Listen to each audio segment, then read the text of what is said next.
Good evening and welcome to the Town of Douglas Planning Board meeting of March 7th, 2024. It is 6:01 and we're going to call the meeting to order. The first part of the meeting and agenda tonight is a public hearing. Especially it's going to be an informational hearing for LD 2003. And basically that is a state law, it's a state mandate, and it's what exactly the title of it is, I will read it, is an act to implement the recommendations of the commission to increase housing opportunities in Maine by studying zoning and land use restrictions. This was signed into law by Janet Mills in April 2022, and is expected that municipalities comply to it by July 1st of this year. So this town, as it is, we are in good shape to being able to place this in the June vote. So this informational hearing is part of the process. The planning board have worked on this almost for straight for a month, week after week in February, and we have modified the minimum size lot ordinance and the multifamily dwelling ordinance, and we have copies of those modifications here. We need 3 copies of it. 3 copies of it. I'm there. I can give you mine if you need them. I can use the one that. I've got 2 of the minimum lot. I did not print the multifamily because the way it was shrinking down, Okay, so. the major changes are to the minimum lot size one, if you guys need it. So, just for the record of the meeting, I will, ask the audience to introduce themselves and, give your name and, so it will be in the recording. Would you please? Yes, Richard Bourne, Board of Appeals. Okay, thank you. Sean Grant, 21 Hewlin Road. Thank you. Bill Martin. Thank you. And then on through Zoom, we have, can you introduce yourself? That was me. I should have used it right. Tina Cahill, she has an application before us tonight. Oh, okay. Yeah, Never- hi. I'm sorry about that. I thought you were here for the hearing. Right, thank you. So, going forward, talking a little bit about the minimum lot size law, the big changes that came in this ordinance was defining what accessory dwelling units is. How they gonna be applied to when there's already established residence, what can be done with that residence to them. So we have the option as a municipality to define the square footage for the lot, to keep the same square footage that we had originally had. Then also we added a section on additional dwellings on one lot. That's a big 3, 4, 5, 6, 7, almost 8 pages for that section. And then after that is basically minor changes. There is also a good definition of what we considered for a good and detailed water testing, since we adding dwellings and adding more people in, so that requirement is placed in. That was something that our board, deeply negotiated, is the standards that the state gave are very broad and spaced out. So we, reduce it down to its lower scope, well-defined for the applicants. And, we try to find affordable, outlets in terms of testing. And, we have to do a lot of bargaining in the board to make that happen. So, I'm proud of the board for being able to, compromise and make that a win-win scenario for that. It was important to, all of us to make sure that, the drinking water, supplies is kept well, even if we grow in the community. So, other than that, those are the major highlights, of these, changes that were done in this ordinance, including also definitions that were placed in. And at least in my mind, that's a big brush, but that's the best, way I can describe it all. And with that, I open the floor for anybody else from the board that would like to make additional comments in relation to this, the modifications to the minimum size, lot size ordinance. It might be helpful for everybody to understand what isn't being changed. As Sarah said, this is all driven by state law, state housing law, and an attempt to not only increase the housing stock, but make it more affordable. Whether it accomplishes that goal remains to be seen, I guess, but there's some things that haven't changed. One that is that in the minimum lot size ordinance, there's really no changes that affect your typical single family home on a lot. It's really all about multiple dwelling units on a single lot, accessory dwelling units, which are a variant of the first, and affordable housing projects. And the other thing that doesn't change is this doesn't impact anything in the shoreline zone. That was specifically exempt by state law. So to understand the scope, you kind of have to know what's not in it. Any other, comments from, members of the board? Hands? So then I will open the floor for, comments from the public. If you guys have any comments or would like to know anything special about it, For questions. questions? No, I thought you did a really good job of integrating the requirements. Thank you. Well, we had a lot of help from KB cog, of course. Yeah. Now, I sent an email this morning, you are from the Board of Appeals, are you? Mhm. Yeah, and, so I was supposed to send an email like probably 3 weeks ago, alerting you guys that, in both of these ordinances, the Board of Appeals have a finger into it. And, we didn't found necessary to change any of the wording on both ordinances. But we want to make sure that you guys were in the loop, that this is happening, and that if you guys saw something different that we didn't saw, to be able to pitch in. So, good, it's very rewarding. It's good to hear that. So, and I appreciate you coming in and giving that word, so we don't have to still struggle with that. I would say with that, I don't know if we have to do anything else related to the information session. I think that would be it, isn't it? Well, I don't know, maybe if some of the others have questions or comments. Questions?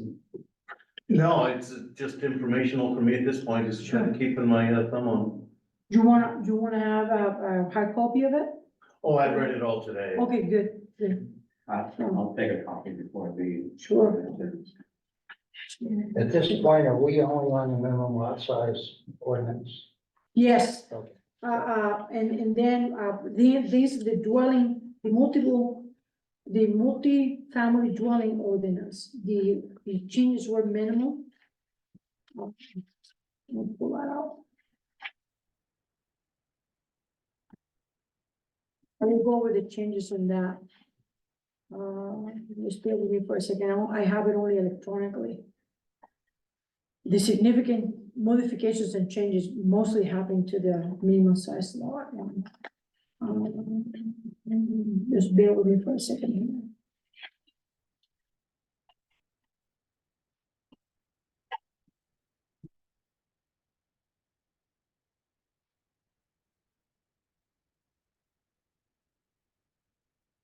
Okay.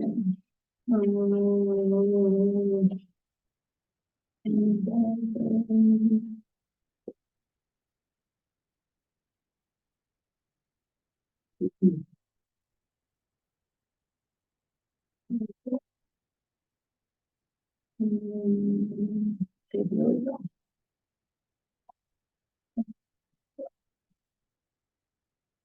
So, the changes in this one.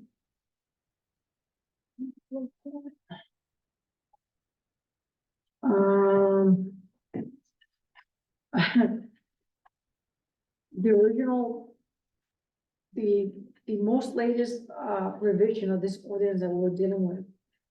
It was not even in Word or any computer word processor. It was still all typing.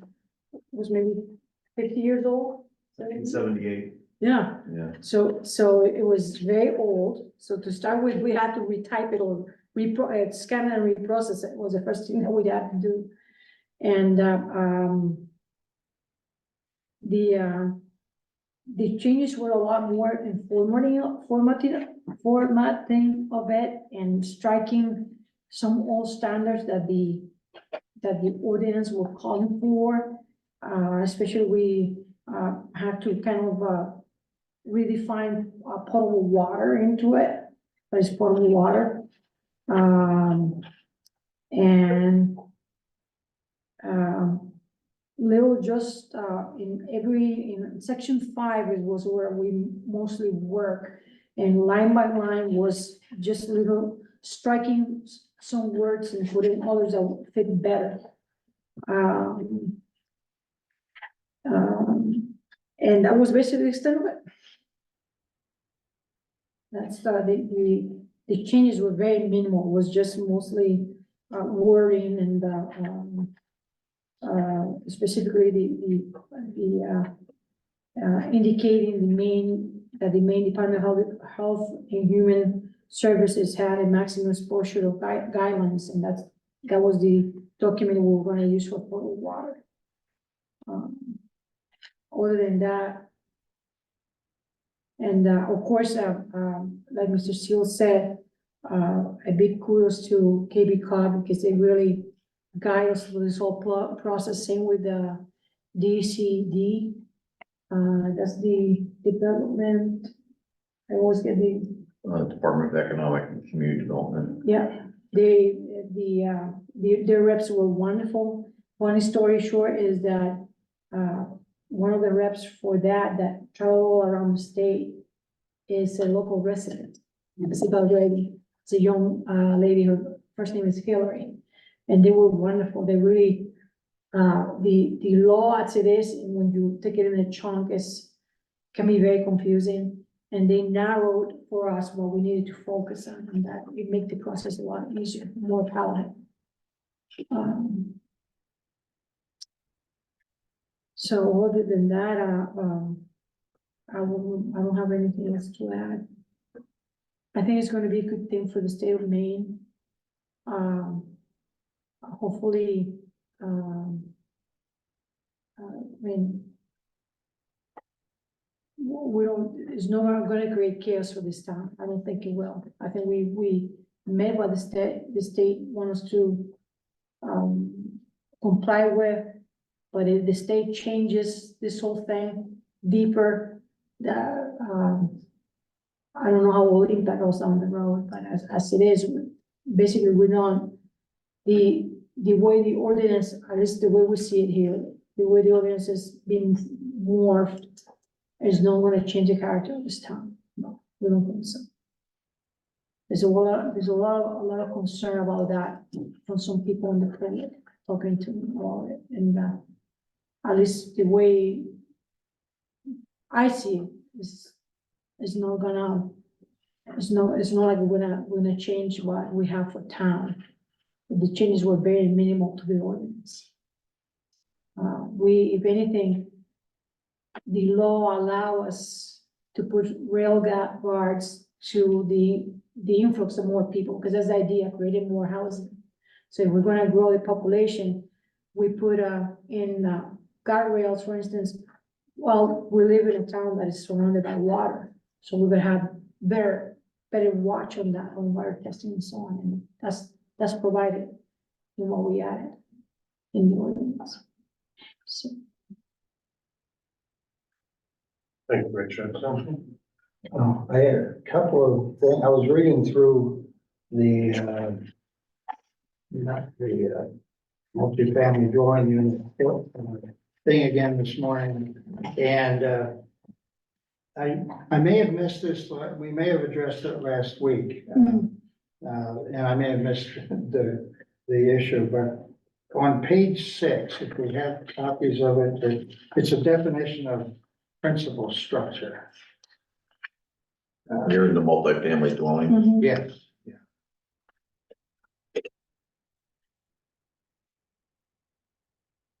In the definition I see it, section. yeah. We have a definition of principal structure as is, and then at least the version I have has another thing that says alternate option to principal structure. And, It does say that, yes. I and see I'm it. wondering, did we forget to take that out, or is we actually have or within the ordinance, do we have an alternate option for principal structure definition? Bet you that's an editorial note to herself from Grania. That's what I think it is, and I just think we probably need to strike. To that. strike that out, yeah. Yeah. So the 3 lines of it, on the alternate all the way to buildings.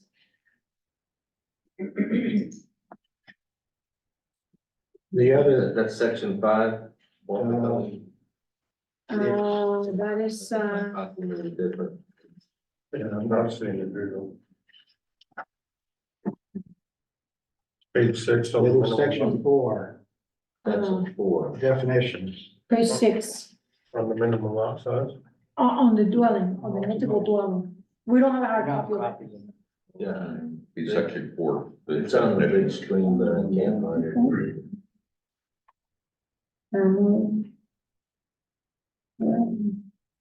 Yeah, that'd be perfect to have 2 different definitions. Yeah.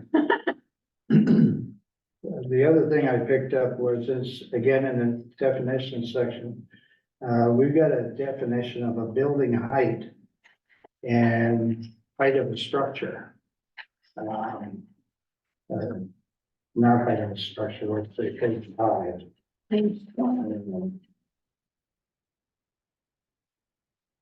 Yeah, height of a structure and height of a building height.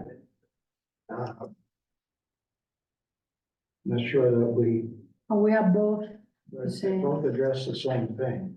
okay. So we should strike the height of the building and keep the one on the structure.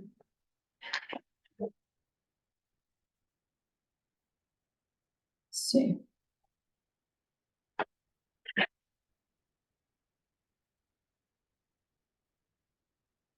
Height of structure one is a little more informative. That's the one I would go with. Yeah. Yeah, since it's clear that it doesn't include So in chimneys. page 3, we're gonna strike out, building height. Yeah.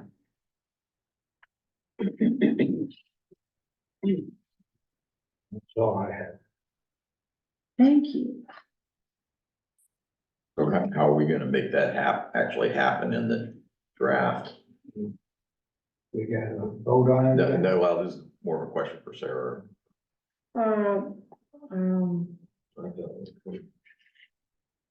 We have an electronic, well, the latest version of it is on the website. I can drag that down, put it in my computer and then make the changes. Okay.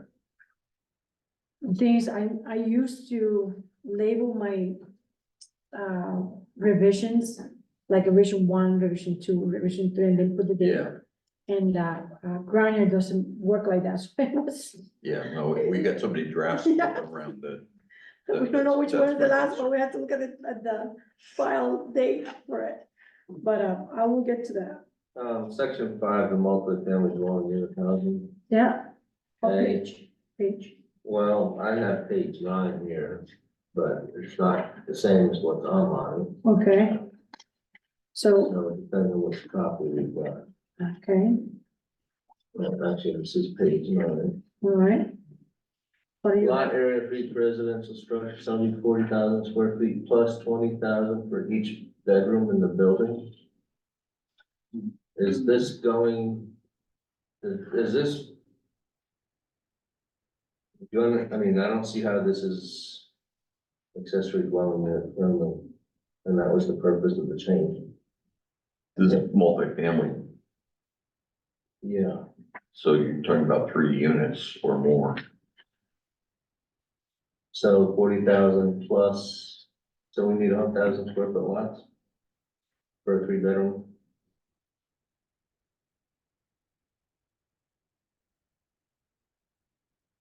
Yeah, I mean, whether these are the numbers, I mean, those are the numbers that I think about, we've been there, but. Yeah, but let's just say we do, a duplex, 1 bedroom each side, you're saying now we need 80,000 square feet?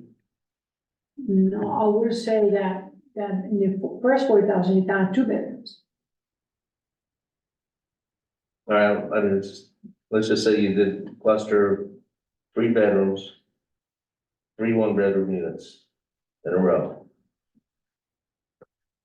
So with the formula, you need 40,000 plus an additional 60,000. Right. You're at 100,000, and you need 300 feet of road frontage. This is the poison pill. I think this needs to be changed. Hmm.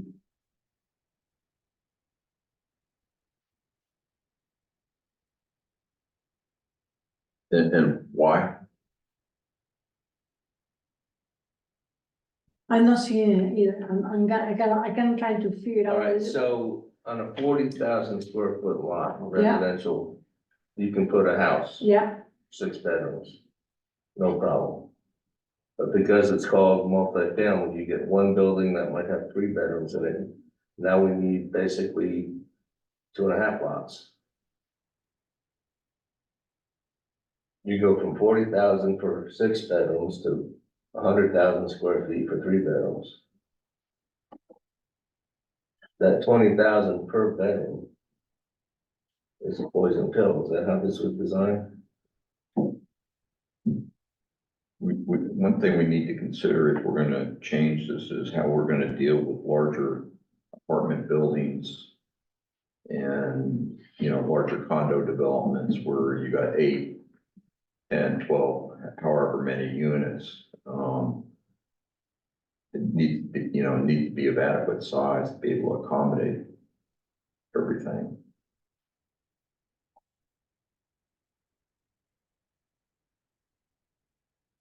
so what, in your mind, what you're suggesting to be per bedroom then, instead of 10?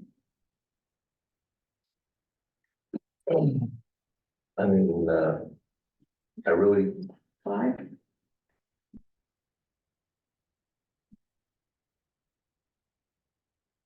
That's a big bedroom too.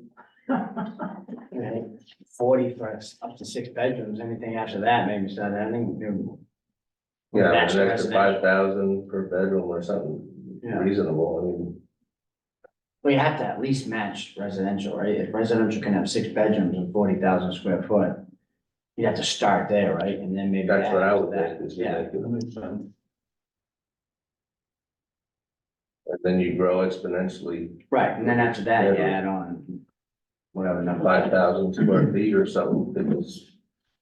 But yeah, it doesn't make sense to penalize a multi-family, Yeah, you need 2.5 acres Right. for a 3-bedroom unit. right?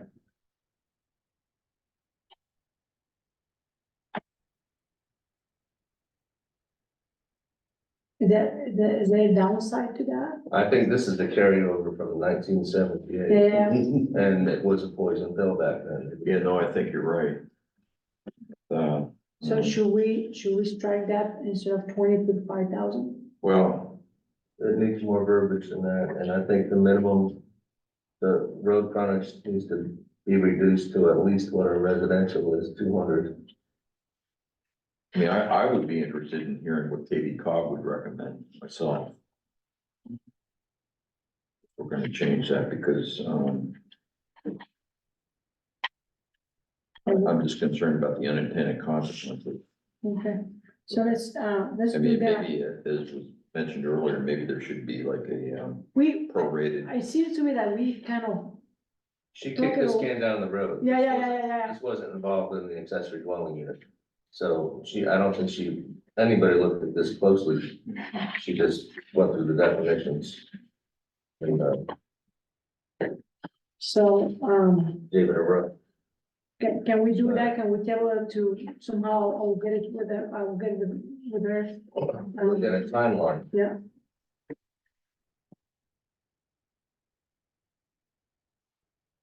Any other feedback? It sounds like that policy, the way it reads now, defeats what we're trying to do Exactly. in the town.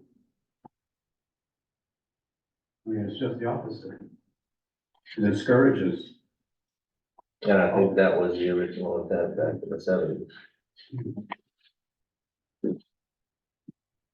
It definitely flies in the face of LD 2003, that's for sure.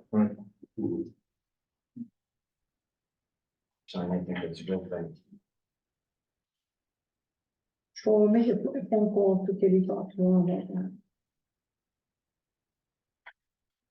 Send an email and then go from there. Is any other item in that section that I don't see? 100 feet space between buildings. Again, we're talking setback, We know, we were in 20 between those. I've read other ordinances that, yeah, close to 25 or 30 feet. Doesn't our National Fire Code have a, space requirement? I don't know what it is, but Or national one. the National Fire Code, what Oh, the State fire. Fire Marshal's office uses for their permitting process. Hmm. 25 feet seems awfully, Close. yeah. Well, don't we have like a, So, yeah, 1.5 times building height, I'd say.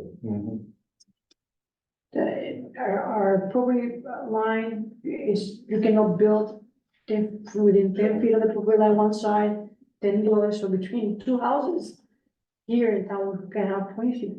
Well, this one needs 25 property line. For multi-dwelling. Yes.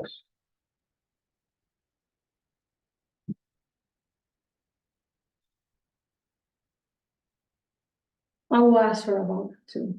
About number 6. 1, 2, and 6.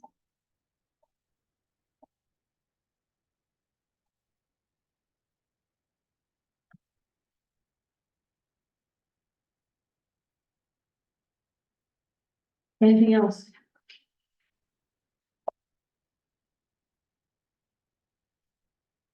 Now, the rest of it was pretty standard according to state water codes and sewer codes.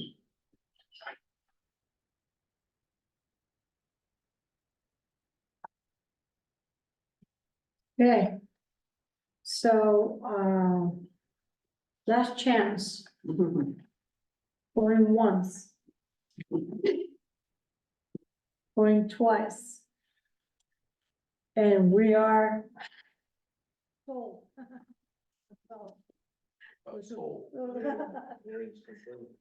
We're closing, this is a closing, we're closing the, full information hearing. Thank you for your attendance. Thank you very much. Oh, that one we ran up top.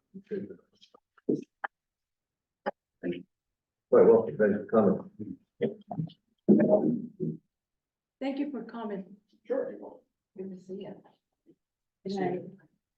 All right, You got the right hat on. so that's done. We are moving with the agenda to, new business. Oh, actually, before doing that, we're gonna do a roll call. I have And, a question. well, also, what, Thanks. Now that we've made the changes. Yep. They have to be adopted at our town meeting, right? no, we don't, we, Voting in June. in June, yes. Okay. And then we'll get the revised printed. Yeah. book. Yeah. Good. So, between now and then, what's gonna happen is that, I'm gonna craft in the changes that we did now.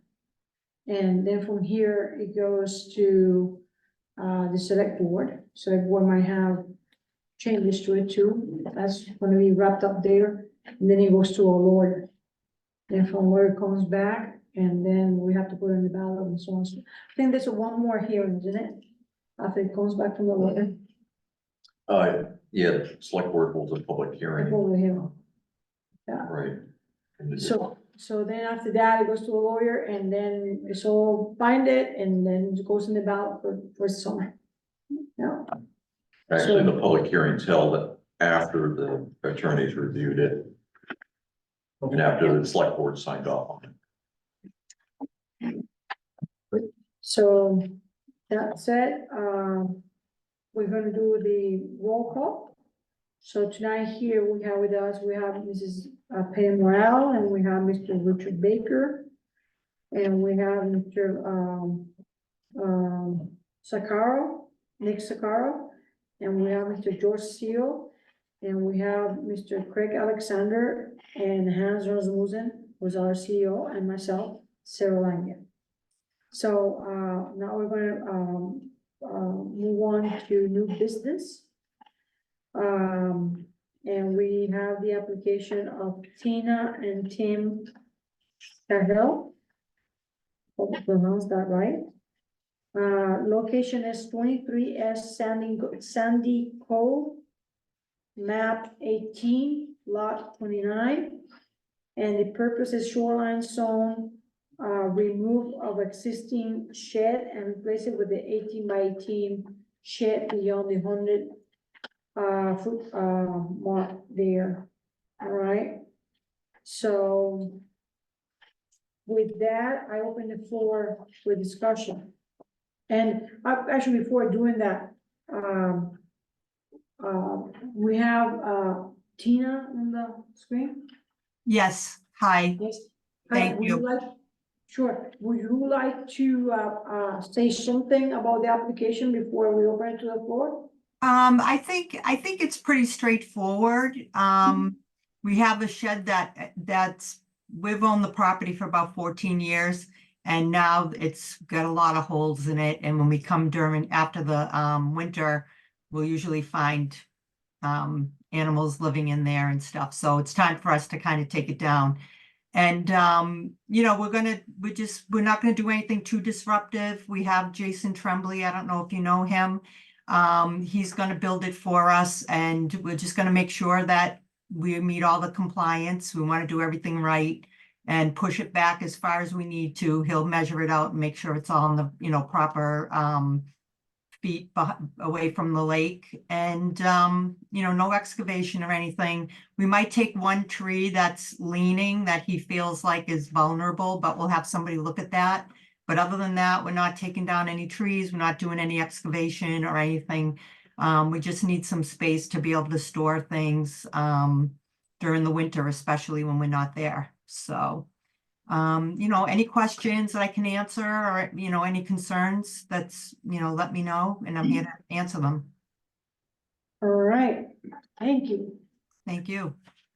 So, with that, I open the floor for comments.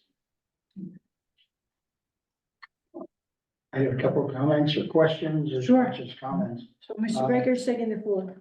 I thought I had read something somewhere, but I didn't find it when I went back, when I received the packet.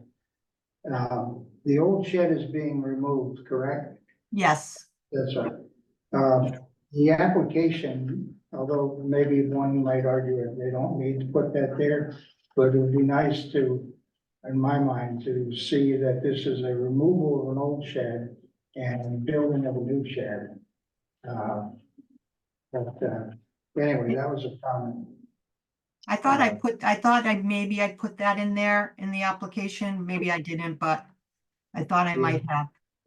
It does say that, it doesn't say remove shed. Gotcha. Yeah, Yeah. it's showing in the purpose of the, agenda, it says remove existing shed. Fortunately, the application just says. Somehow the application got lost. So that's where it's, the agenda. Well, what you don't have is the copy of our correspondence by email where she says Removal, removal. okay. It was. So is that going with the application? That's filing. It's in the file. Okay, great. All right. The other question I have is the new shed. I noticed that it says insulate walls and roof. Mhm. And it stood out to me that I need to ask the question, is this to be habitable, whether bunkhouse or? something? No, we just figured Jason's gonna build it and he recommended while we're doing it, just to do it all at the same time and have it built right. So that's why we're doing it all that way. So is he gonna spray it, like spray foam into it? I'm not well, I don't know. I'm not sure how he does that. Well, I don't know do you have a preference? Is there a preference in, up there for, what kind of insulation? Something- No, curiosity. Pardon me, I'm sorry. That was a curiosity. Oh, okay. The last thing I had was, I note that it says total area of cleared openings in the wooded canopy. Or wooded vegetation, it says 0. And I question whether it really is 0, looking at the pictures and the areas where there's sunshine coming down. Yeah. I'm not suggesting that it doesn't meet the 20%, clear opening provision, but it's something that's not in the not complete in the application. Yeah, I thought, I'm not sure. I don't, you know what? I'm sorry. I don't have the application in front of me. The property has all mature trees, and I think the only place that maybe we haven't opened anything up. We've never cleared any of the trees from the property. And the only place that might be open is where the driveway, where we have the driveway that comes down from the road. Other than that, most of the property is mature trees and has overhanging and stuff of the trees. Google Earth, you cannot see any structures. It's all connected. Yeah, okay.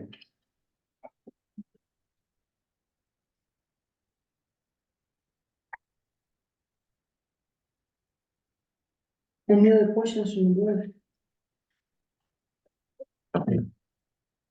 Pretty basic. It is, yeah, application. very straightforward. Yeah, 100 feet back. Mhm. Yeah, It's just a conforming lot, so. That's why Right, that helps. and I really want to say that, we love the property, we love the lake, and we want to do everything right. We don't want to, do anything that's going to compromise either the property or the pond, and, so we want to make sure we're doing it right and not disrupting anything. So, because we appreciate where we are. Wonderful. Thank you so very much. So the application is complete, and what we're gonna do is we're gonna proceed with the findings of fact and conclusions of law. So very much because the application is so nice and straight. This is a protocolarian process to obtain the permits. All right, so this is gonna take us some time, and I have to read all of it and have the board vote on it, and be recorded because it's for the public that we do this. So bear with us on this, it's kind of a boring process, all right? So you're gonna be sitting there tight for 15, 20 minutes, all right? So finding of fact and conclusion of law. Applicant name is Tina and Tim Cahill, and the application address is 23 South Sandy Cove Road, map 18, lot 29. Findings of facts, the applicants on, Should be lot 9. What is that? oh, I gotta fix that here. I'm gonna verify. Certainly what's on Yeah, the you have, application. the application is lot 9, yeah.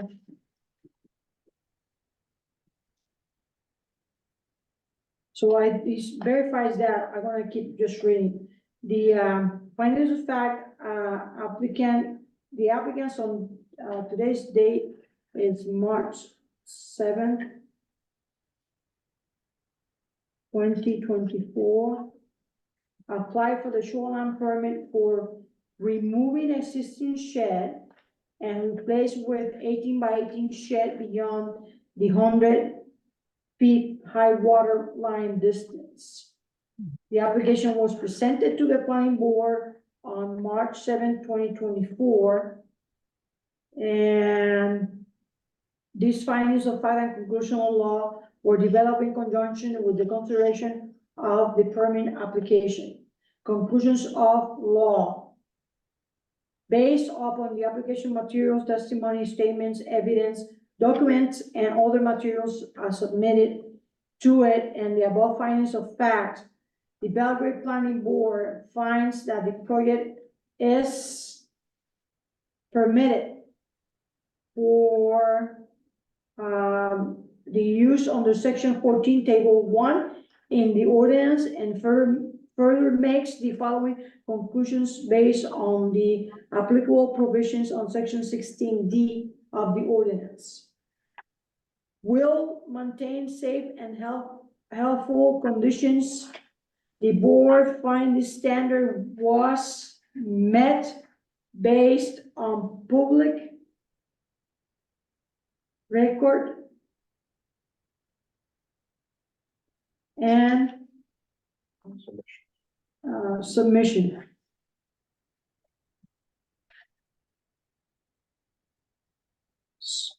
So we're gonna call public record and submissions PRAS.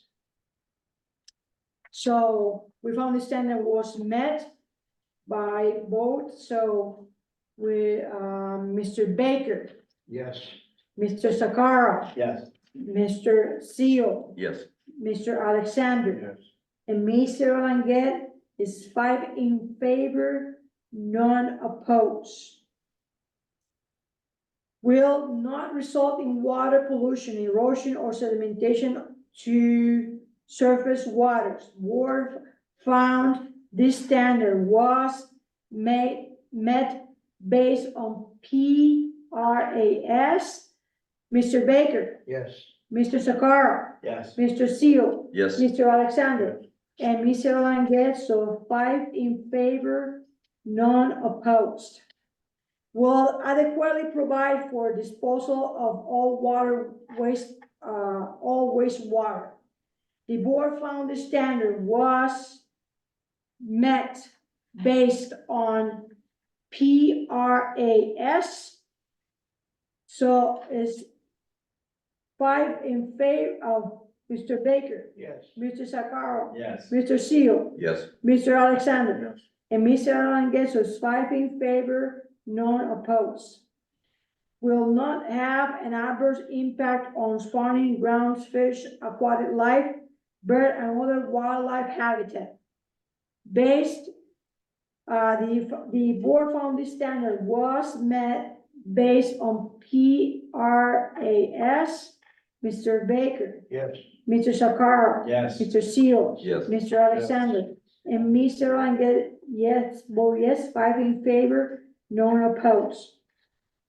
Will conserve shore cover and visual as well as actual point of access to inland waters. The board found the standard was met based on PRAS. Mr. Baker. Yes.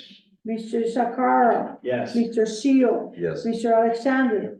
And me, Sarah Langes, 5 in favor, none opposed. Will protect archaeological and historical resources as designated in the comprehensive plan. The board found the standard was met based on PRAS. Mr. Baker. Yes. Mr. Sakara. Yes. Mr. Seal. Yes. Mr. Alexander.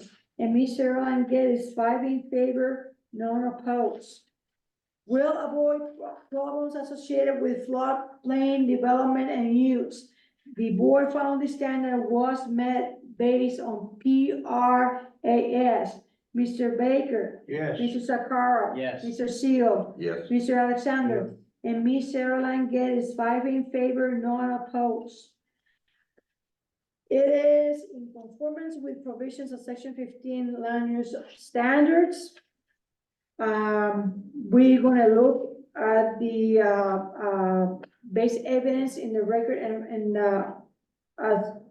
as follows. We're gonna read it in number of, different options here that we're gonna see if they apply or not, and we're gonna vote at the very end. Minimum lot size, yes. Principal accessory structures, Yes. yes. Campgrounds, No. NA. Individual private campsites, NA. Commercial and industrial uses, NA. Parking areas, NA. Roads and driveways, NA. Signs, NA. Stormwater runoff. Yes. Yes. Septic waste disposal system, NA. Essential services, NA. Mineral exploration and extraction, NA. Agriculture, NA. Timber harvesting and land management roads, NA. Clearing or removal of vegetation for activities other than timber harvesting, NA. Hazard trees and storm damage and trees dead tree removal. So I think I heard mention that maybe one tree will remove because it's already Mhm. down. Yeah. So that will apply, huh? That probably ought to come under clearing and vegetation, removal of vegetation. Okay, so P will be NA, and then exceptions to clearing and vegetation removal requirements. So that's applicable. Okay. Revegetation requirements. NA, Based on what the description of the property is, I'd say yes. That's not I'm gonna say no. No. NA, right, erosion and sedimentation control, Yes. yes. Shoreline stabilization, No. NA. Soils. NA, There's no excavation going on. no. Water quality. Yeah, yes. Yeah. Historical and archaeological sites, NA. Yeah. Resource protection, NA. NA. All right, so now we have, 1, 2, 3, 4, 5, 6 that apply, are the minimum lot size, principal and accessory structures, stormwater runoff, exceptions to clearing and vegetation removal requirements, erosion and sedimentation control, and water quality. The board found that this standard was met based on those, that evidence and that is in the record. So we're gonna vote now. Mr. Baker, Yes. Mr. Sakara, Yes. Mr. Seal, Yes. Mr. Alexander, and Mr. Langes, 5 in favor, none opposed. Getting close, we're getting very close. Conditions of approval needed to meet required Belgrade's shoreline zone ordinance findings in section 16D. So we have the following condition, and this one is very important. The number one condition and only condition I think that we're gonna have in this one will be that they have to manage a stormwater runoff from new or expanding structures in accordance to section 15I of the Belgrace Shoreline zoning ordinance and the main DEP environmental protection best management practices. Are you familiar with those? Pardon Are me? you familiar with the best management practices? Mostly, the only thing that I really am, aware of is the, vegetation planting and mulching. Does that make sense? Is that what? That's you're- part of it, but Yeah. there's an outline in our website if you need to review those. Okay, Most of what's gonna affect you is, crushed stone underneath your drip line of the roof. underneath the new structure, is that what you're saying? Yeah, just the new structure. Just the new structure. Under the drip Okay. line, so water runs off, it will hit the stones and Okay, not into the soil. So basically what it is digging a 6-inch trench and filling it full of crushed stone. mhm, Water comes off the roof, hits the crushed stone, and then infiltrates. into- dissipates. Okay, I'm gonna assume, and I'll mention it to, Jason, because I'm gonna assume that he probably understands all that, but I'll make sure that I, mention it to him so that he'll take care of that. Excellent. Okay, So, such measures are to be put in place prior to building use. mm-hmm, Know that this is a standard condition that applies to all permits unless deemed unnecessary by the planning board based on the rationale that we don't have, because we're gonna apply it. And do we have any other conditions? I don't think so. So the decision goes here, it says, based on the above findings of fact and conclusion of law on March 7, 2024. The town of Belleville Planning Board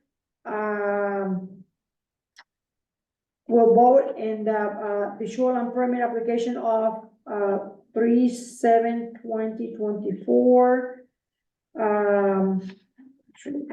Here, Tina. And Timothy. Tim. Rahel. Meeting date is 3/7/2024. And, the adopted findings are on 3/7/2024. So we're gonna vote now for the entire application. Right. Mr. Baker, Yes.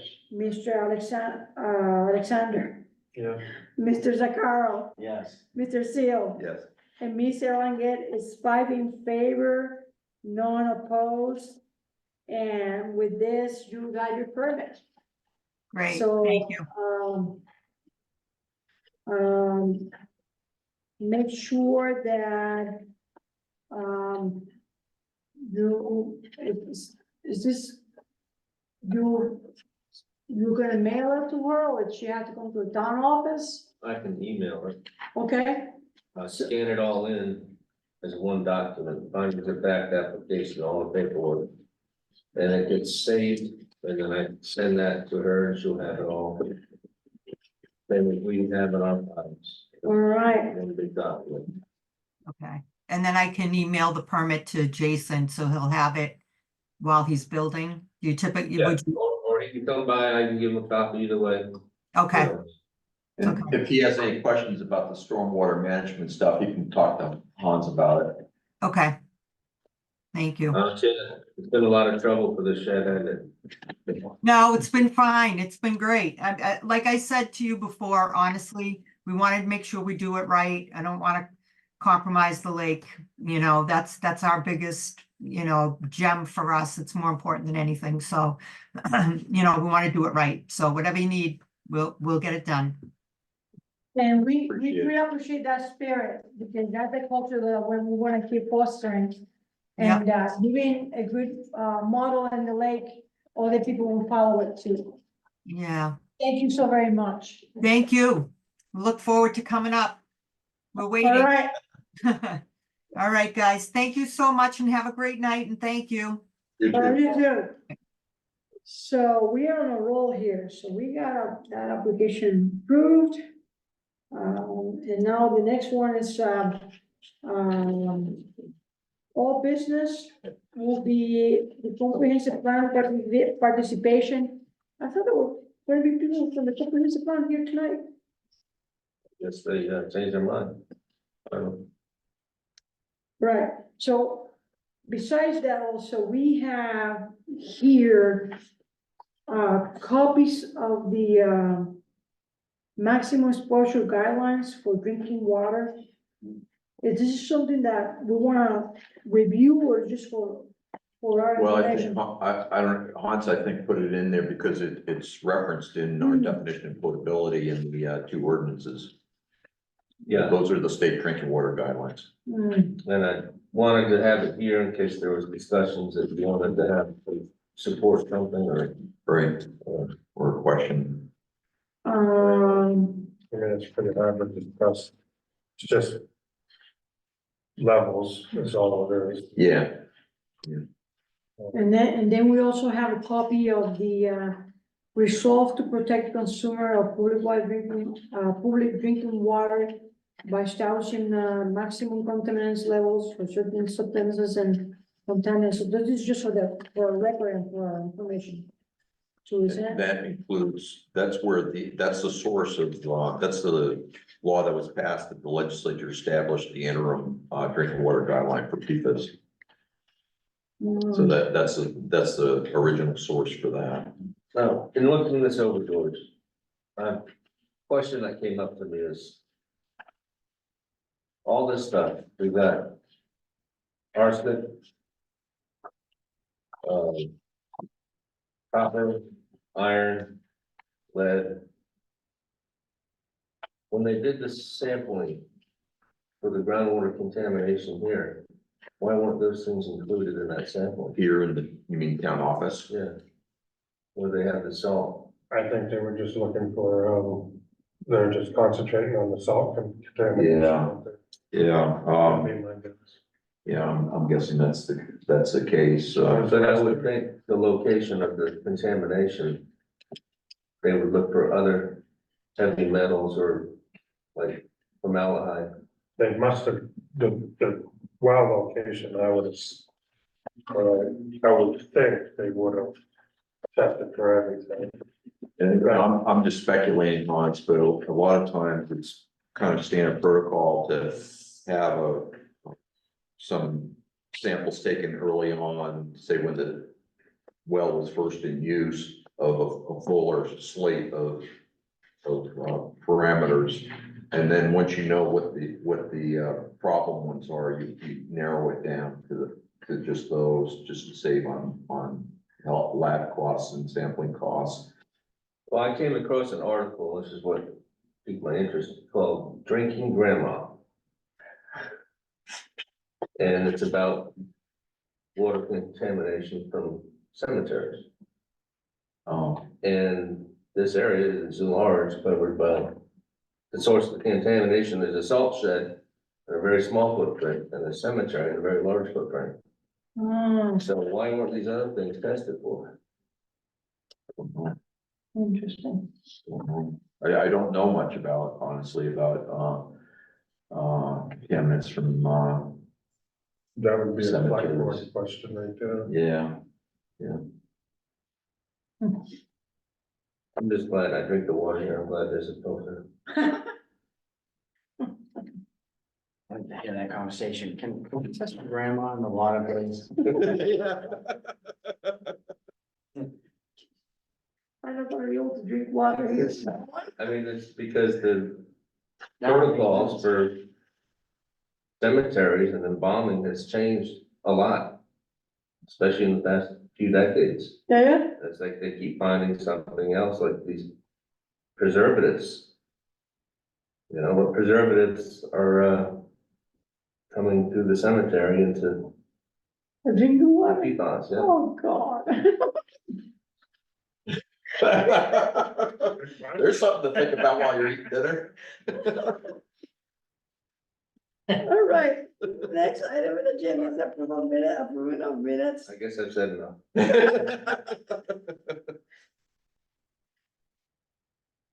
So let's go through the minutes here.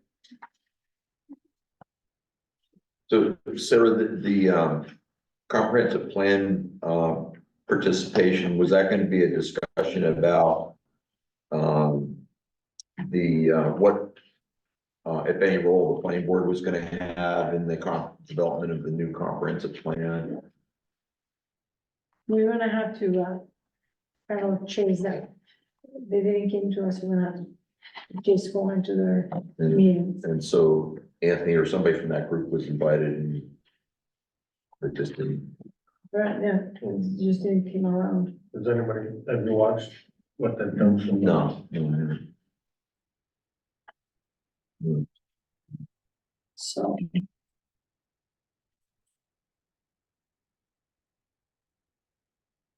Does anybody? I only know that, at one of our meetings, Grania had suggested that, you know, we jointly meet with them at some point when they get to just the work that deals with, future land use. that's not gonna be to the song, so I understand. Made sense to me. Full coordination might be. Just something to keep in mind is when I'm watching them. They're basing a lot of their reasoning off grants. Grants is our tax money. And grants up there forever.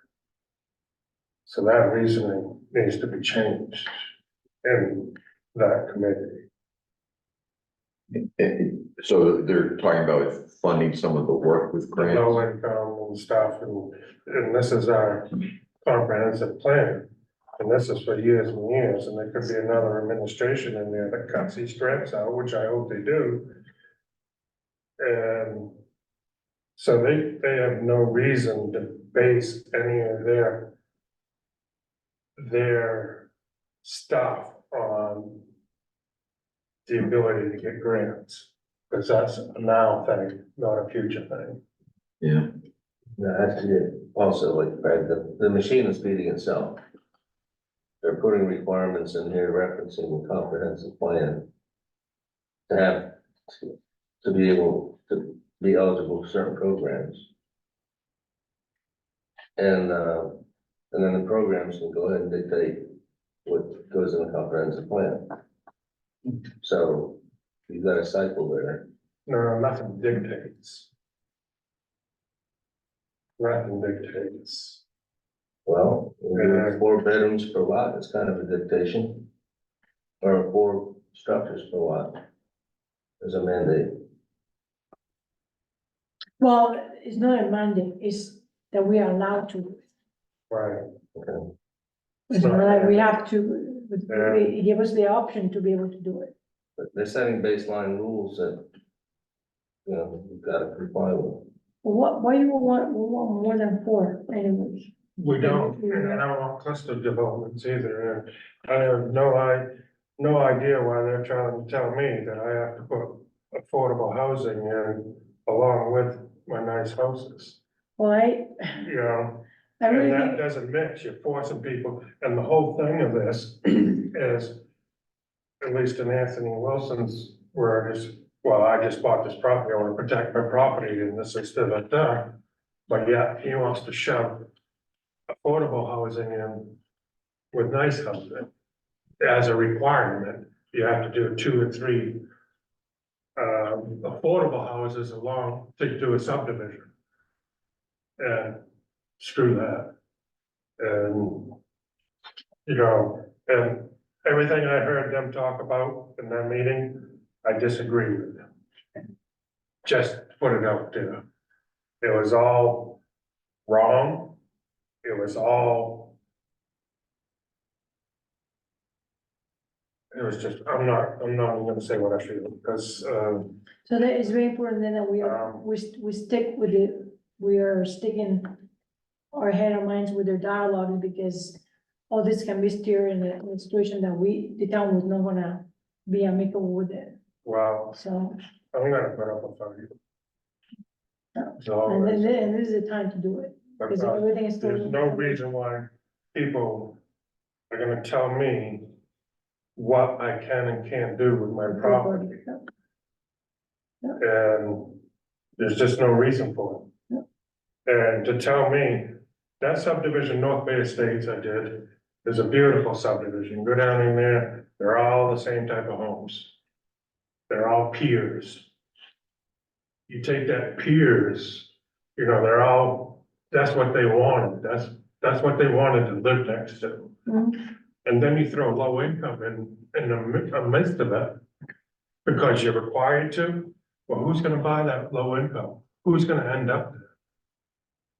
You know, you're not protecting anybody's property, you know, and that's supposedly what they're going by, oh, we wanna protect our properties.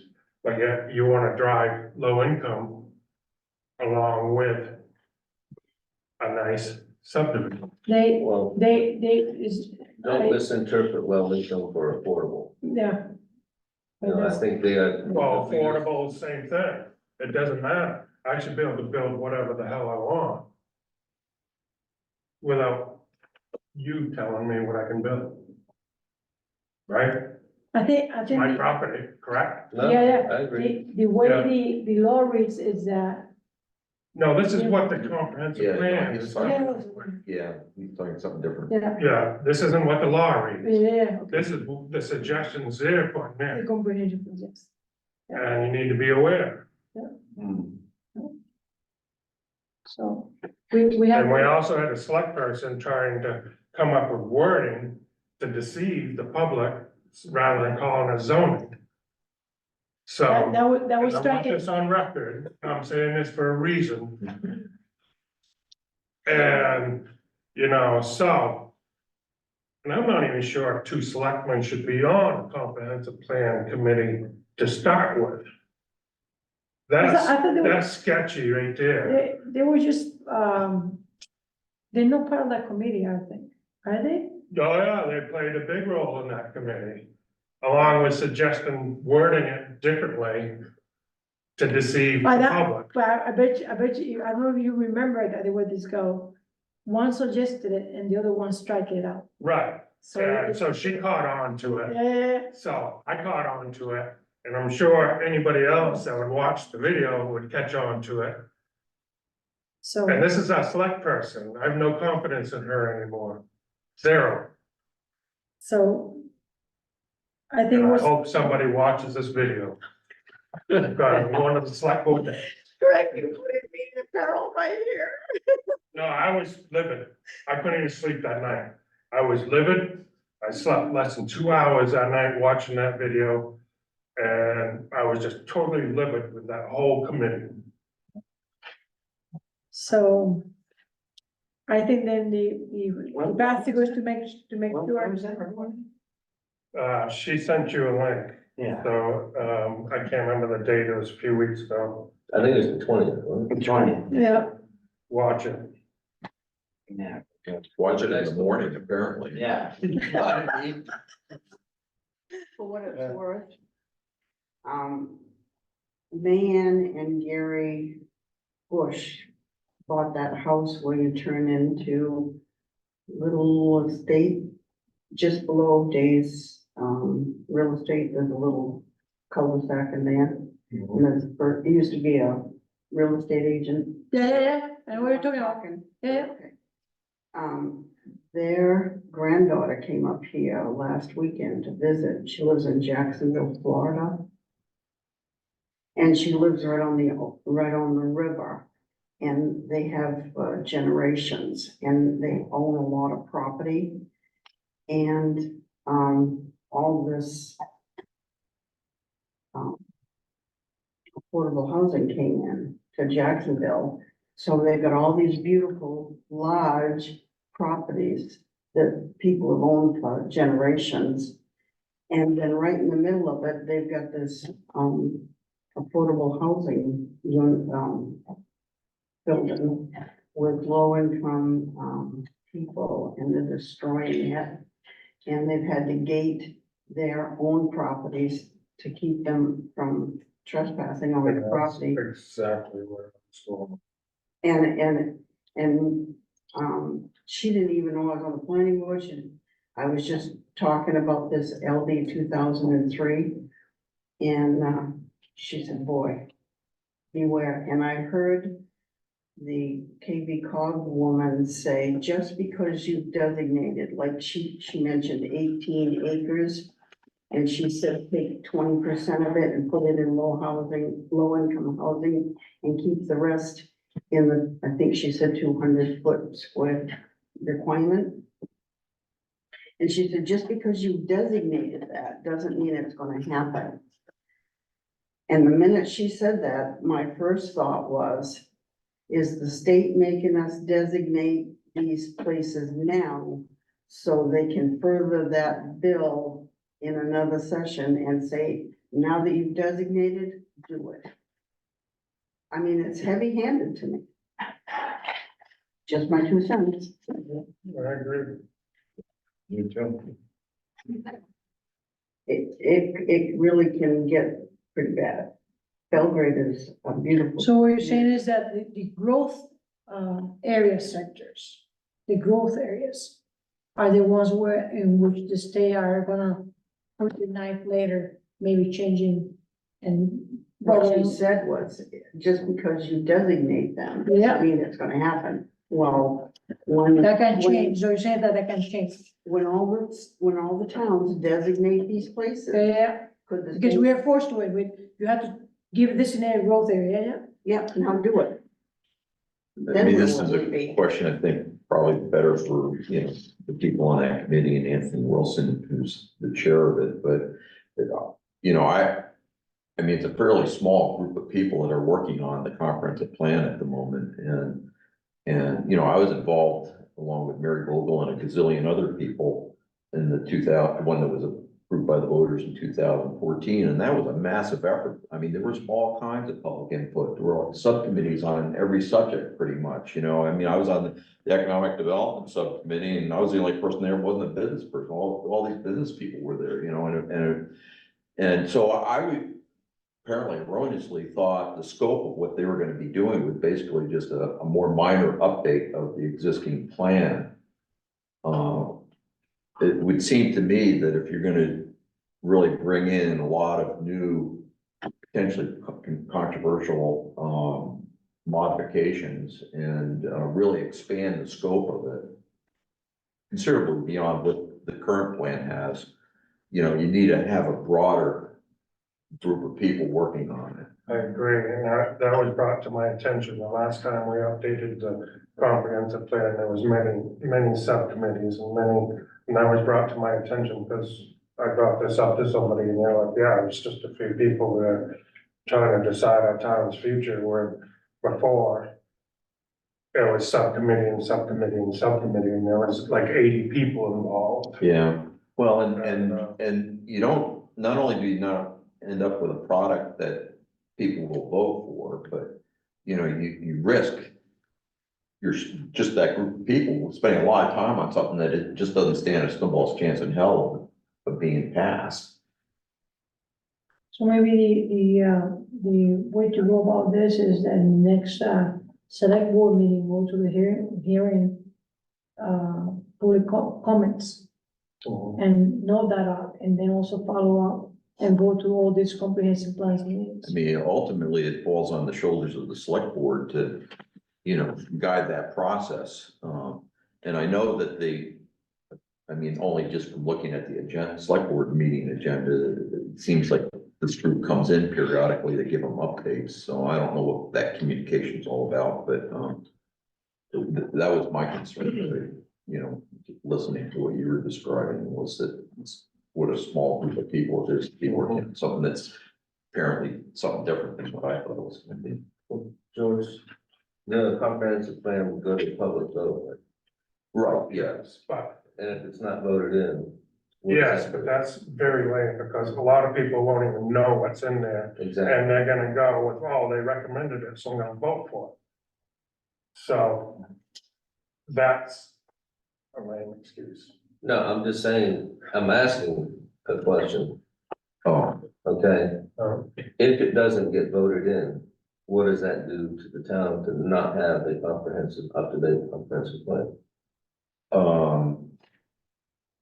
well, I don't know all the ramifications by any means, but one thing, the town is not eligible for state grants.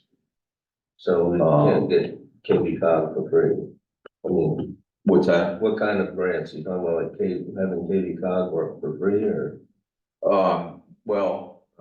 DOT grants, you know, like the grant that the town manager is talking about applying for from, I think it's the Department of Economic, the meeting that you and I and Sarah were invited to, grants like that. So The grant that the town got for dealing with brown tail moths, all those grants the town would be ineligible for. So it's feeding us, corn to actually get the big price. There are other ramifications, but I'm not really familiar with all I'm amazed at how many towns do not have one because of what you're saying, but that's almost like us holding every town hostage. If you don't do this, you don't qualify for this, of and them. this. Yeah. How much mean, are those grants anyways? You know, In America to me. I mean, I think there's some good reasons to have a comprehensive plan, but it's gotta be one built on consensus in the town, and with a lot of public input. If it's to have any meaning, it's my personal opinion. Yeah. But,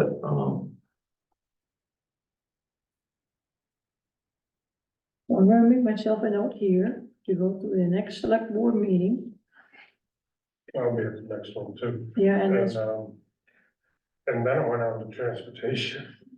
And everything they said was just going to change tax, to change tax, to change tax. You know, park and rides, putting in these, charging stations. They're $500 a month just for the town to have them for a cheap one. And it's like, everything they said was like, we've got to get a control on our spending, and everything they said was gonna attack it. I was sitting there going, all right, what are we gonna do? Cut the school budget? And that's not gonna fly. It's like, how are we gonna pay for all this stuff? And this is stuff I gotta bring up at the select board, and so. I'll be, Yeah. just let me know, so I'll watch the, I'll bring popcorn.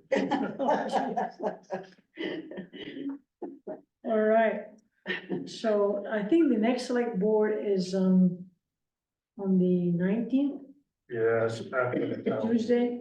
Yeah. Tuesday 19th. Tuesday. Sarah, is he talking about the comprehensive plan meeting that you and I attended? Yeah, Yes, And you sent us a link to that?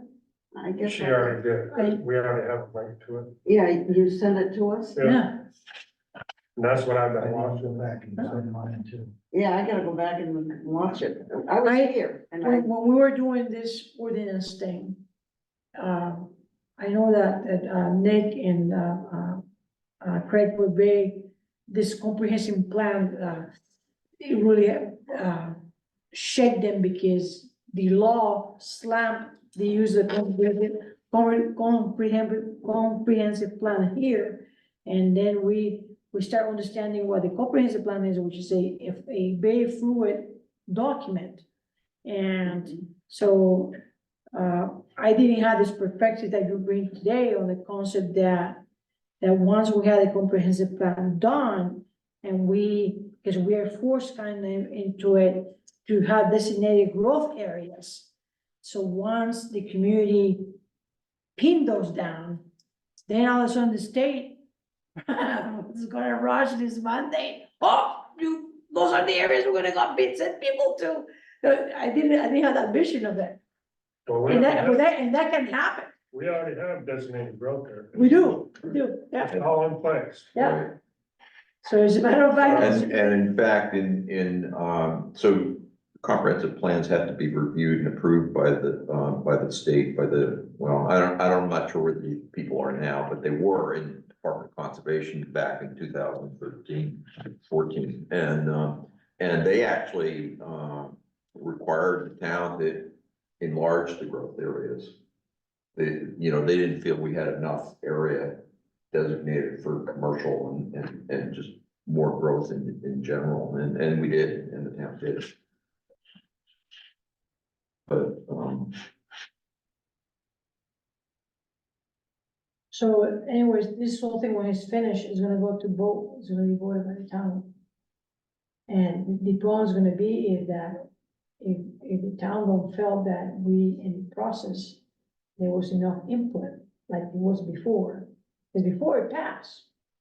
But if this one is just been between just a small group of people, and there's no more participation, the town is not gonna approve this plan. I can see that happen, they're gonna put all this energy into it. But Depending on how the it's. majority of stuff that's presented to the voters passes, and, Mhm. just because of a lack of knowledge. That's what can be happen too. So, So, they're gonna say, oh, this is this. Oh, there's 4 selectmen that said yes, and 1 that didn't, or something. No, we're gonna go with what the recommendation. But even though it's not correct, and you have 2 of these selectmen working on this committee, and this is why it's a conflict of interest. I thought they were just visiting with the committee, I didn't know they were part of the committee. They were Um, participating in the committees. They weren't just there visiting, and they were participating in a large amount. I mean, the danger and the risk that you take when you don't have a lot of public input into a plan like this is, yeah, as you described, maybe the plan does pass, but guess what? The things to implement that plan, they're not gonna pass. And there've been plenty of examples of that in Belgrade. I mean, I'm guilty of one of them. Back in the late 80s, I worked on one of the comprehensive plans. It was just a small group of us. In fact, it was just the planning board. Penny, you may have been our secretary then. I can't remember. I was secretary for the appeals board. Oh, appeals board. Anyway, I don't know. I keep on saying that, don't I? No. Anyway, at the direction of the select board, Appeals board. and the comprehensive plan passed by a 3-to-1 margin. One of the ordinances that implement one parts of the comprehensive plan got defeated by a 3-to-1 margin.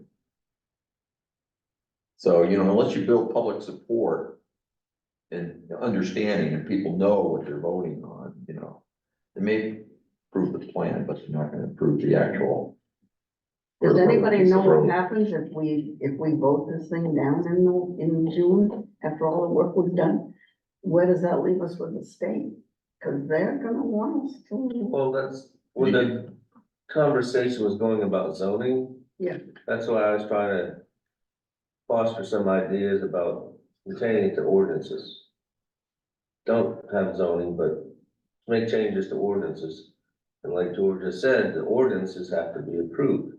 So their idea is a plan, which is basically post-it notes on the wall, and then the town goes and says, all right, we're gonna work on this one, try to make it happen. Goes to vote, yes, no. It gets approved or shot down, but they're basically ideas.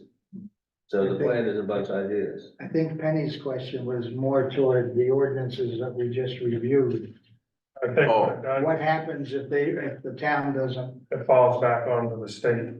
It falls back down to the state, ADU. so we If have we to, don't vote it in, Yeah. we're gonna have to use the state's Yeah. version of the ADU. so we better all Which pass might this be ordinance. It will Right. be worse as it is. Oh, But then we can still work on another. Couldn't we still work on another ordinance to update it afterwards? It's Yeah, just we gonna could. take a year or 6 months or whatever it takes, okay. to re-implement it, Yeah, to bring it back to vote. well, and particularly if we can kind of figure out why it, was defeated. Right. Yeah. Yeah. Well, who's responsible for getting information out to the voter prior to the June vote? It wouldn't be the planning board. But it seems to me that ought to be a mechanism to get the, There's not a lot of publicity Yeah. in this little administration here. It goes to the And it- town website and it's up to the town people. I don't know how to do It's it. the same. Well, we hosted this hearing, and Yeah. we only have 3 people.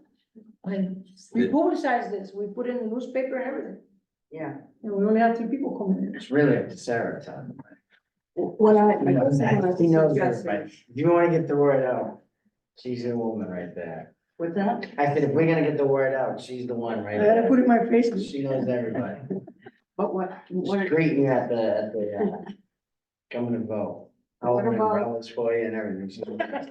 what about an informational, Well, no, the select board is gonna do it all. And the language is important too, like he said. I'm saying get it out to every household. Unbiased, this is what we're talking about, and this is what's gonna happen if you pass it, and if you don't. And get it out to everybody, so that they'd have no excuse for an ignorant vote. One thing, along those lines. Use a grant. I don't know what others would think of this, but the, Fly the. communication committee, that they have some people that write quite well on there. And, you know, even former journalists kind of thing, and, you know, get them to write something for the newsletter, because everybody gets that. That's I'm great. sure not everybody reads it, but you know, everybody gets it. Everybody gets it, and unfortunately, the best way to communicate to the public is almost Facebook. I'm not on Facebook, I've been Wow. hacked twice, I don't. I bet 80% of the other people are. Most I'm in that other 20% of Luddites. George, were you referring to the newsletter, town newsletter? Yeah, Okay. I thought maybe it was some others. public- no, I was. I don't get that.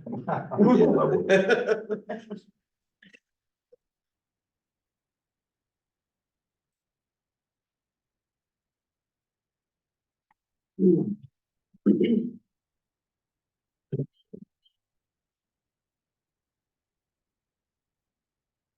Well, we're kind of on, not to take up a lot of time, because we still have minutes to do, but the, you know, we're sort of, part of what we're talking about is coordination between different town committees, really, is what we're talking about. Yeah. And, so that not tripping over one another, or that, you know,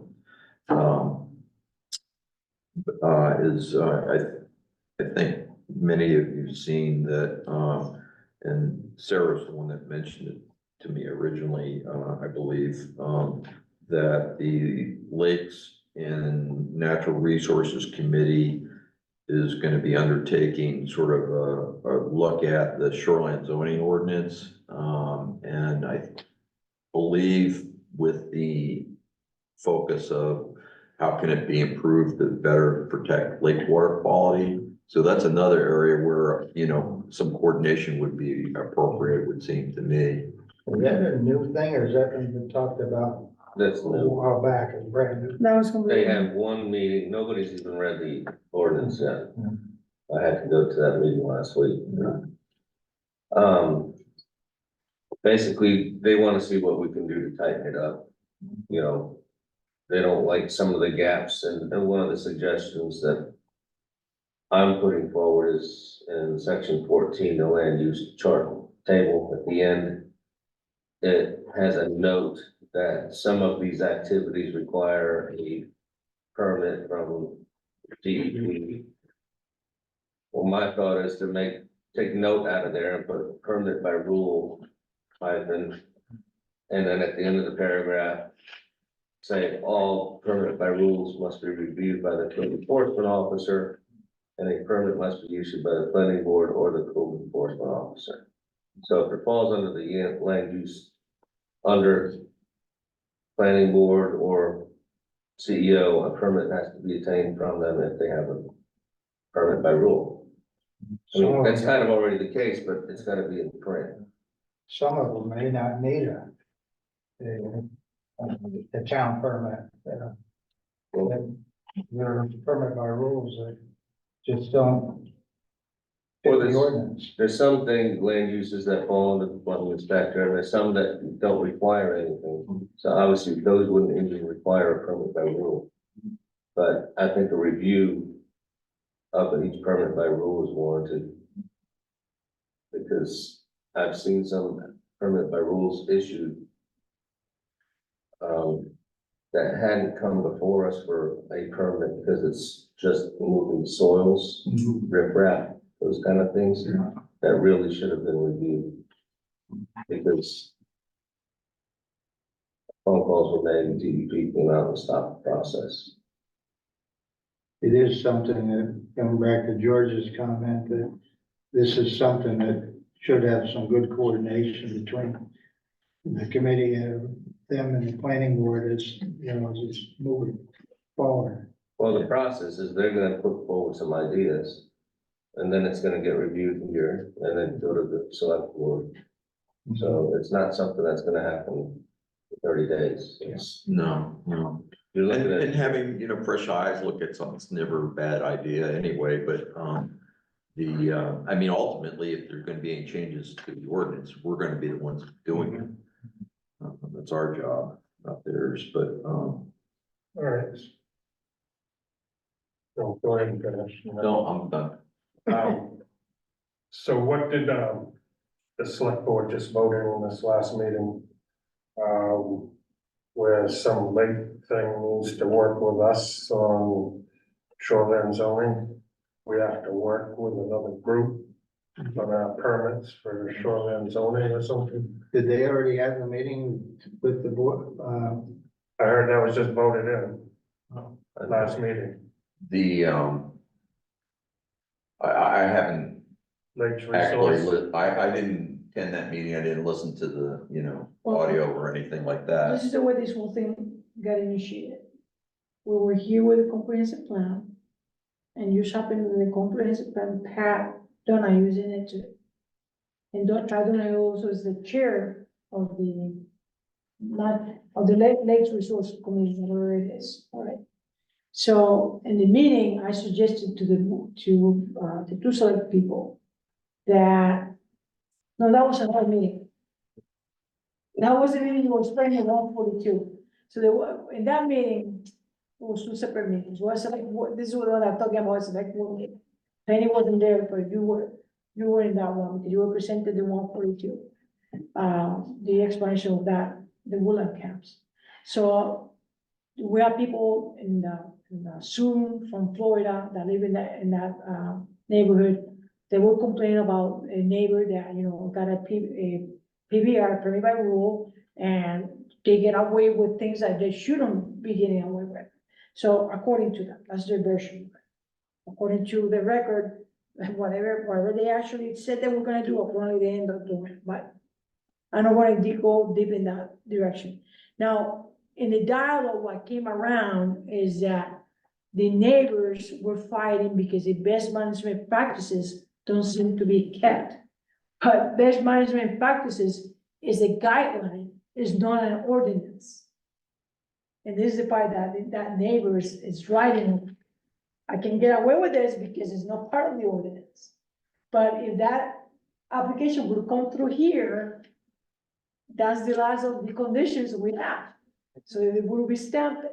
So it was very easy to pick up that what the neighbors were fighting for was for the people in the shoreline zone to stay behind the best management practices, because at the end of the road, that's what protects the lake.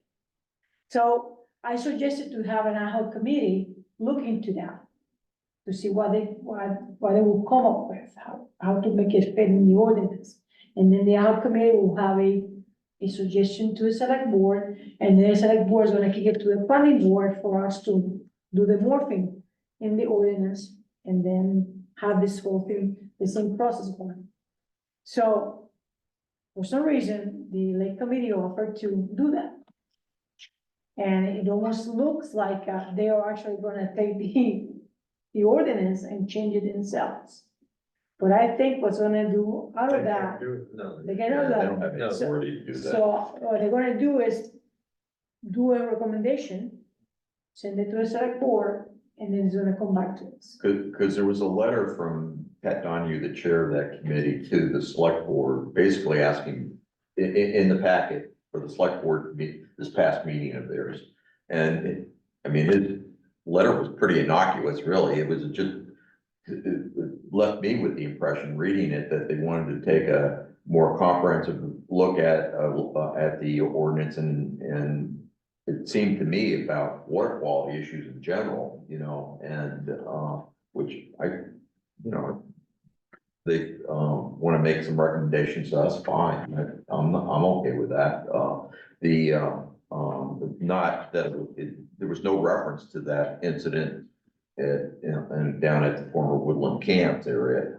I That's, don't know, I that's my think direction of it. maybe we'll just have to wait and see how it shakes out, but, Well, I know Peter Rushton was trying to explain to them that the planning board is actually a legal entity, and So I'm gonna say, that isn't. And he was trying to explain to them that it really wasn't proper. And, but they overlooked that. this is at this past. That's I like- believe so, yeah. I guess I better. I haven't watched it, I'm going by secondhand news, Yeah. but for them to bring up that Peter Rushton was trying to, and he has the experience. Yeah, right. The knowledge. And, so, and again, I haven't watched it, I just pulled it up after I watched. the- So it was on a Monday, that, It was the the select 20th. board meeting this week instead of Tuesday was Monday.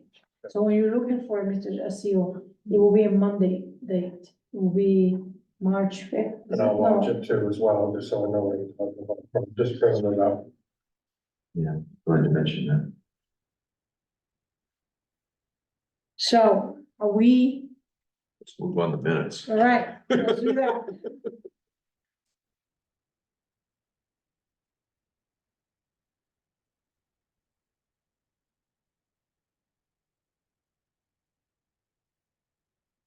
Hans, do we no longer have the secretary we had before? No, we got Kelsey out front doing that.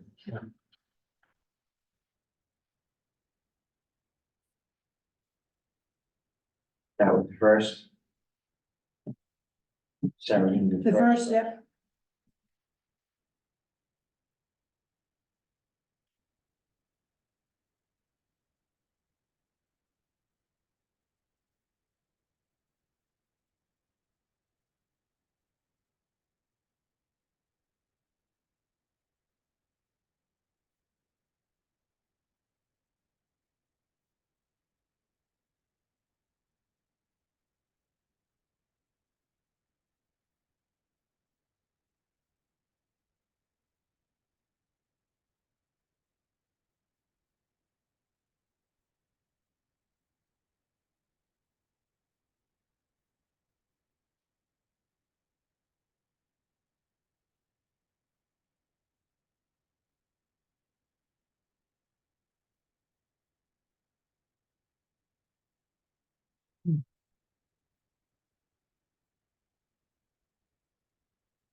so changes to the February first,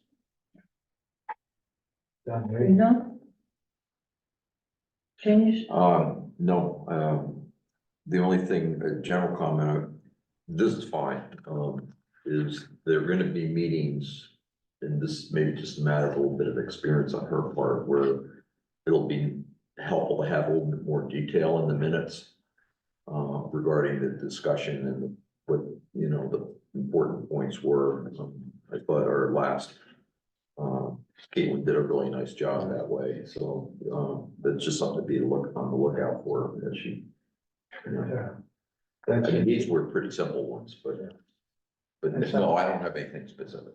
That's how I noticed that,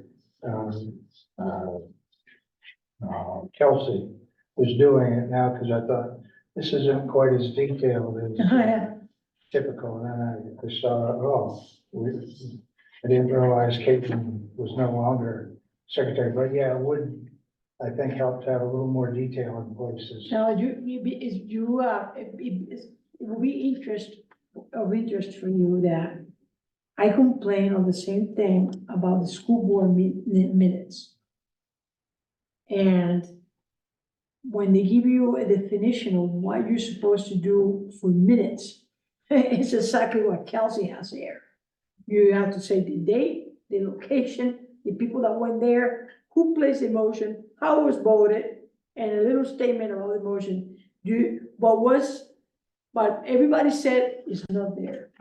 It's not, so it's kind of, you read the school board minutes, and said, I'm glad I was at a meeting, because I have to read this to understand what happened in the meeting. I'm not gonna have a sense of what happened in the meeting. So, it will be, I'll follow with a note, tomorrow, or stop by and talk to her a little bit about this. Well, I don't want to come across too harshly. I mean, she just started. Yeah, she's new. She's Uh, new.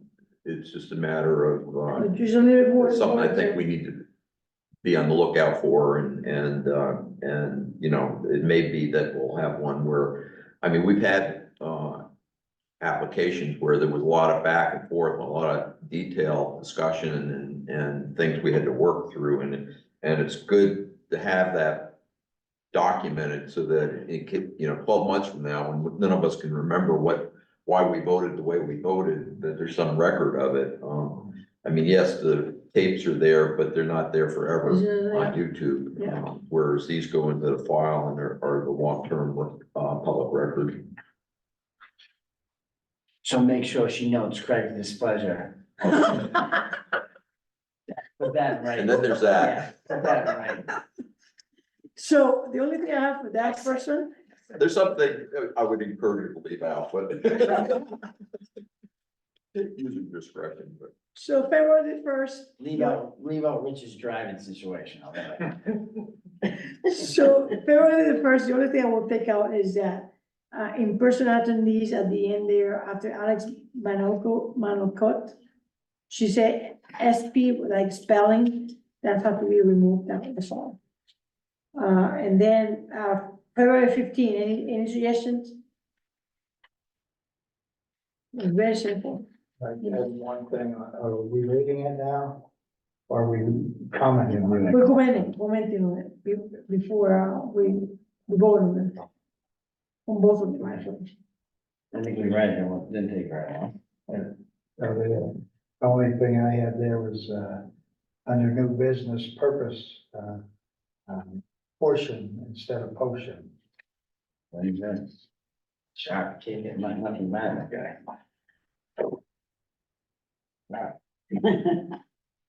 Yeah, it is.